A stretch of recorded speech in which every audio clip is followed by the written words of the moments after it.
Well, moving on, the Gaza Humanitarian Foundation, backed the U.S. has blamed Hamas for the deadly crowd surge at its aid distribution center in southern Gaza, which claimed that the lives of at least 20 people. Hamas has rejected the allegations, blaming Israeli gunfire as a cause for the panic.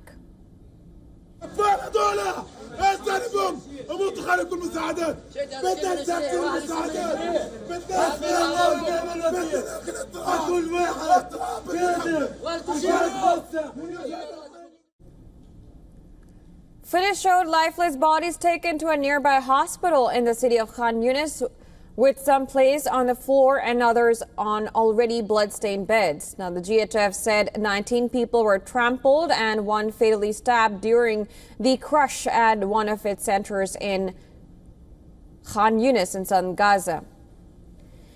Witnesses described the scene as chaotic, with people suffocating and being trampled in the crowd. Some witnesses blamed the use of stun grenades and pepper spray by guards at the site.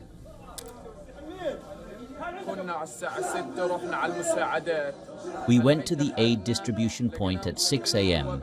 When we entered, we found that they are closing the gates. People gathered at the gates and the netted fence was closed. People kept gathering and pushing each other. Those who couldn't stand fell under the people and were crushed. Some people started jumping over the netted fence and got wounded. Acknowledging the deaths after weeks of chaotic scenes at its ration centers, the GHF put the blame on Hamas for provoking the crowd. Make no mistake, this tragic incident was no accident. This was a calculated provocation, part of a pattern of targeted efforts by Hamas and its allies to dismantle our life-saving operations. These efforts have intensified in recent weeks, coinciding with active ceasefire negotiations. It's no secret that Hamas is pushing for GHF's removal from Gaza as part of these talks. Now, at the UN Security Council meeting, members urged for Israeli aid restrictions on Gaza Strip to be lifted. UN said it had recorded 875 people killed in Gaza while trying to get food since late May. And that includes 674 in the vicinity of the GHF sites. Gaza's soaring humanitarian needs must be met without drawing people into a firing line. Israel, as the occupying power, is obligated to ensure that people have food and medical supplies. But that is not happening. Instead, civilians are exposed to death and injury, forcible displacement, stripped of dignity.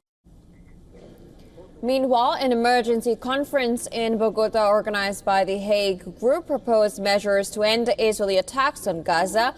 Countries including Colombia, Bolivia, Iraq, Oman and South Africa have signed a joint statement condemning Israel's actions and pledging to implement legal and diplomatic measures to stop them. Now, these measures include denial of arms to Israel, a ban on ships transporting such arms, and a review of public contracts for possible links to companies that benefit from commerce with Israel. As tensions in West Asia escalate, Israel's military said it intercepted a missile fired on Wednesday from Yemen, where the Iran-backed Houthi rebels have launched numerous attacks on Israeli targets throughout the war in Gaza.